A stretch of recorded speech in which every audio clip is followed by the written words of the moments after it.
เกี่ยวเขาหน้าแซงเกี่ยวต้อมันเด้อนี่เกี่ยวให้ควายมันลืดหญ้าฝนก็บ่ตกเนาะฟ้าห้องขึ้นนี่ก็บ่ตกฟ้าฝนนี่ก็นี่อันนี้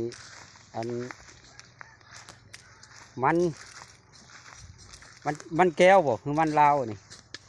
มันลาวมันลาวบ่แม่นมันแก้วบ่ได้ในใช้คือบ่เห็นหัวมันบัดนี้ฮะใช้หัวมันโอ้มันลาวห้องกลหัวมันหยาบเลยถ้าควัดเอาแบบนี้เพื่อจะคือมันแก้วนะกลหัวมันง่ายครับว่ะหัวมันขึ้นน้อยแท้